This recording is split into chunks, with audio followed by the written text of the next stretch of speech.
Hello दोस्तों। जैसा कि आपको पता है कि हम लोग अपने होटल में चेक इन कर चुके थे। उसके बाद हमारा प्रोग्राम आगे निकलने का बना। जैसा कि हमें पहले से ही पता था कि सवेरे के समय जगन्नाथ जी का दर्शन करना बड़ा मुश्किल भरा होता है, बहुत भीड़ होती है क्योंकि सारी ट्रेन्स सवेरे ही आती हैं और सारे दर्शनार्थी सीधे वहाँ से जगन्नाथ जी की ओर चले जाते हैं। तो हम लोगों ने प्लान ये बनाया कि शाम के समय थोड़ा सा कम भीड़ होती है, तो दर्शन करने हम शाम को चलेंगे और फिर हम लोग नहा धो के फ्रेश होके नाश्ता करके तैयार हो गए और गाड़ी ले ली एक कोणार्क के लिए, क्योंकि कोणार्क का सूर्य मंदिर भी हमें देखना था। और हमें लगा कि अगर हमें शाम तक यहाँ रुकना ही है तो क्यों ना उस टाइम को यूटिलाइज कर लिया जाए। और हम लोग निकल पड़े कोणार्क सूर्य मंदिर की ओर। और 1 घंटे का रास्ता है, लगभग 35 किलोमीटर दूर है और हम लोग पहुंच गए कोणार्क सूर्य मंदिर। ये रहा हमारा मंदिर, जिसके एंट्री के गेट से हम लोगों ने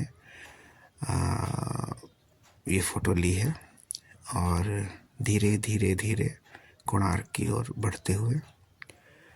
और यहाँ पे टिकट लगता है, जो इंडियंस हैं उनका 10 रुपये टिकट है और फॉरेनर्स का 600 रुपये है। और यहाँ एक अलग से म्यूज़ियम भी है, ये म्यूज़ियम की फ़ोटो है, जहाँ अंदर जाने का टिकट 50 रुपये है।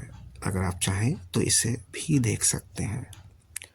और मंदिर को देखने का सौभाग्य मुझे मिला, मुझे बहुत ही अच्छा लग रहा था क्योंकि थोड़ी सी मुझे रुचि भी है। और बचपन में अपने हिस्ट्री की बुक में मैंने पढ़ा था कोणार्क सूर्य मंदिर के बारे में, और आज मुझे जाने का मौका मिला तो मैं इसे छोड़ना नहीं चाहता था।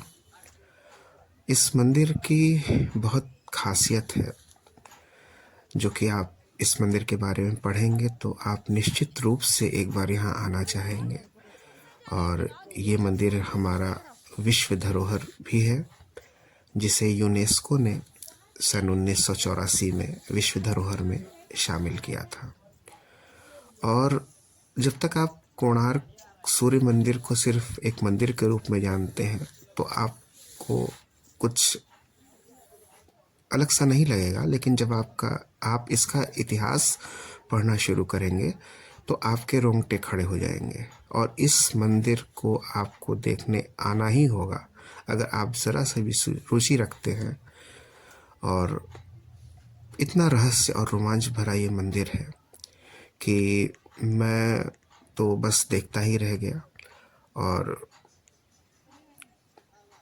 फोटोग्राफी भी कर रहा था और देख भी रहा था, लेकिन फोटोग्राफी मैं बहुत कम कर पाया क्योंकि मुझे जब इसके रहस्य एक एक करके पता चलने लगे तो मैं बहुत रोमांचित हो गया था, मेरे रोंगटे खड़े हो गए थे।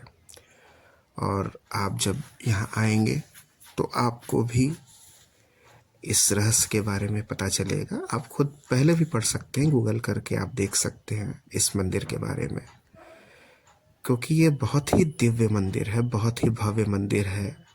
लेकिन फिर भी यहाँ भगवान सूर्य की, भगवान भास्कर की पूजा नहीं होती है। ये बड़े मेरे लिए आश्चर्य का विषय था, लेकिन जैसे जैसे मैंने इसका इतिहास जाना तो मैं बहुत रोमांचित हो गया। रहस्य से भरा हुआ ये मंदिर सबको अपनी ओर आकर्षित करता है।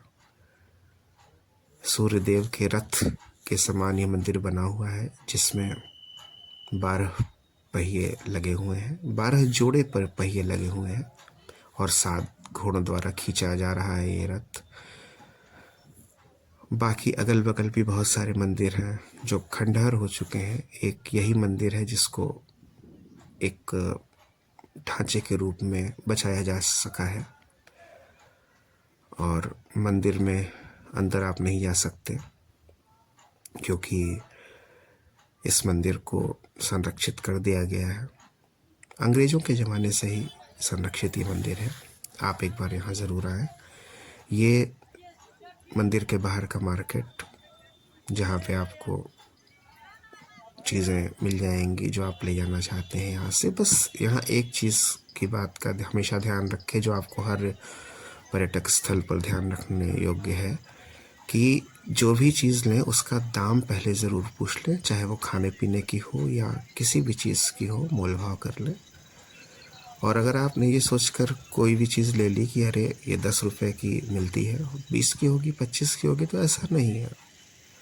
यहाँ पे दाम आपको ऐसा बोला जा सकता है जो कि आप बहुत ही आश्चर्य में पड़ जाएं। 20 रुपये की चीज़ आपको लेने के बाद या खाने के बाद 100 रुपये तक की बोली जा सकती है। तो इससे पहले कि आप परेशान हो, आप दाम ज़रूर पूछ के लें। बिना पूछे कोई भी सामान ना लें, खाने का ख़ास तौर से, क्योंकि आप खा लेंगे तो उसे वापस नहीं कर सकते हैं। तो खाने या पीने का सामान दाम पूछ कर ही लें। और ये यहाँ पे गर्मी का उपाय, कम करने का उपाय,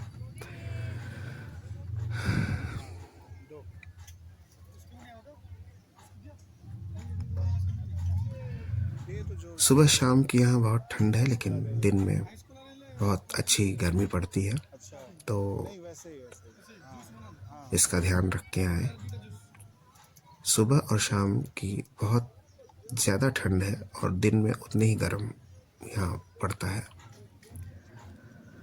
तो आप अपने साथ पानी की बॉटल्स भी लाएँ, और आप कोला, आइसक्रीम, ये सब भी खाना पीना चाहे तो खा पी सकते हैं, लेकिन पहले दाम पूछ के, बिना दाम पूछे कुछ भी नहीं। ये मेरा आपको एडवाइस है। बाकी फिर ये सारी दुकानें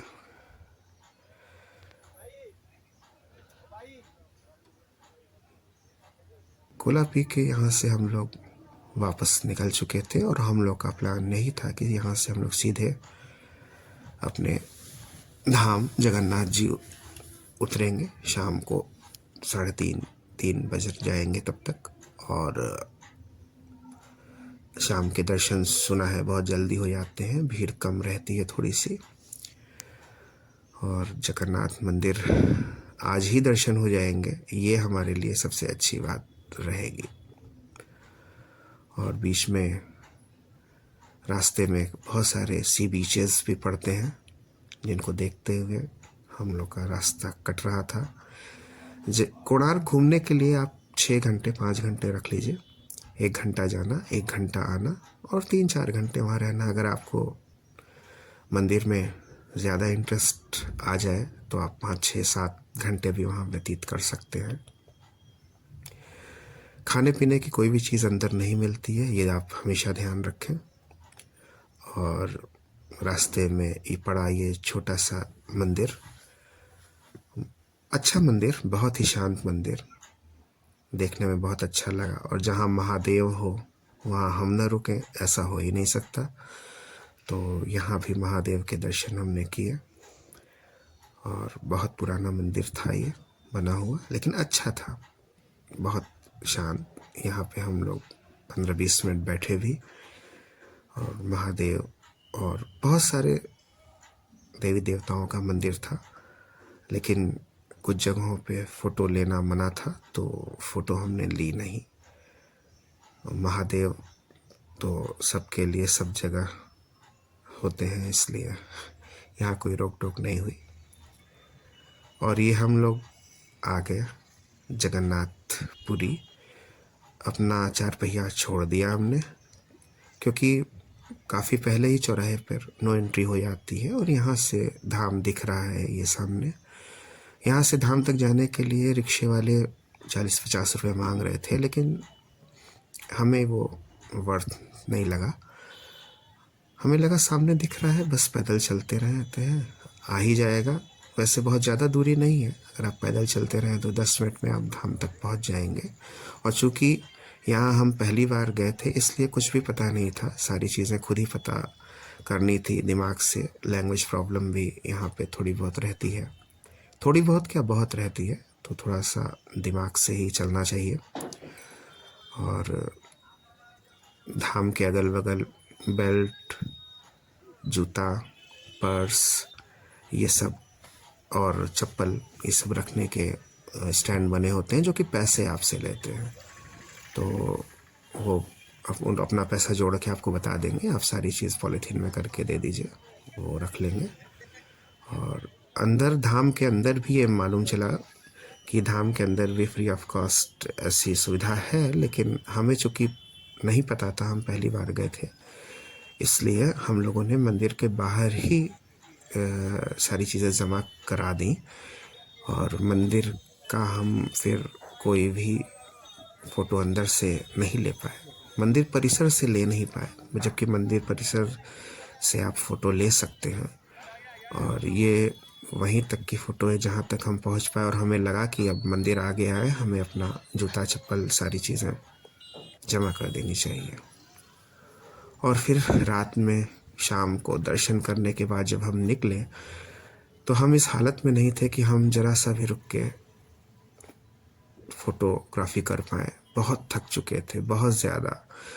मंदिर में वैसे तो दर्शन करने में 1-1.5 घंटे लग गए, लेकिन इतनी ज़बरदस्त भीड़ थी कि बता नहीं सकते।